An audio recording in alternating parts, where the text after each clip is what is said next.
Ok, parfait.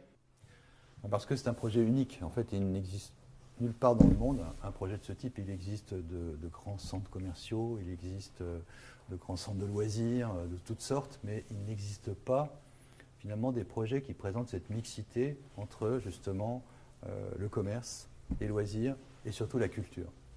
Et cette dimension culturelle finalement qui va créer quelque chose de nouveau, c'est ce qui nous permet d'imaginer de faire un projet qui soit vraiment en prise sur la culture contemporaine. Alors ce projet, c'est un projet qui finalement se perçoit à deux niveaux, à deux échelles. Il y a une vision mondiale, c'est-à-dire finalement il fait un signe au ciel et surtout au cyberespace. On sait que les images aujourd'hui traversent le monde à grande vitesse. Donc c'est ce carré, sorte de cet emblème finalement qui symbolise l'opacité et qu'on verra d'ailleurs quand on décollera ou quand on atterrira à Roissy. Et puis ensuite il y a cette dimension urbaine, c'est un lieu urbain. C'est un lieu où finalement ça devient un véritable quartier de Gonesse. Donc c'est à la fois un projet avec une vision internationale et un projet avec une vision locale très forte. Bien. Finalement, ce projet, c'est ce qu'on appelle un projet phare et finalement un des grands propos au-delà finalement des infrastructures. Il y aura le métro qui va sortir et qui sera l'origine du projet en quelque sorte. Hein.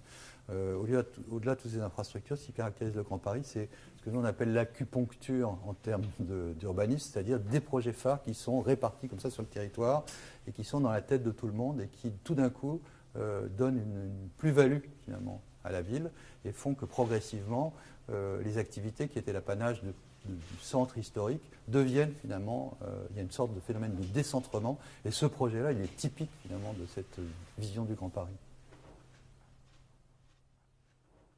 Alors ce projet, on l'a imaginé comme un grand espace capable. C'est une grande structure, on l'a appelé ça le nuage, qui flotte finalement au-dessus de ce système urbain dont je parlais.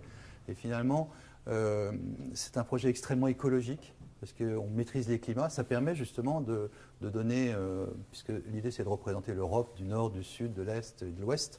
Et finalement, ces variations climatiques qu'on va maîtriser, et puis aussi la maîtrise de toute l'énergie, en fait, ça en fait un projet unique par sa dimension. Et puis, il y a aussi une rivière au centre, il y a ce nuage, etc. Finalement, c'est toutes ces images en fait, qu'on rencontre en se promenant à l'intérieur. C'est une sorte de rêve, en quelque sorte. Et au fond, ce projet, on pourrait le résumer en disant c'est un rêve ancré dans la réalité.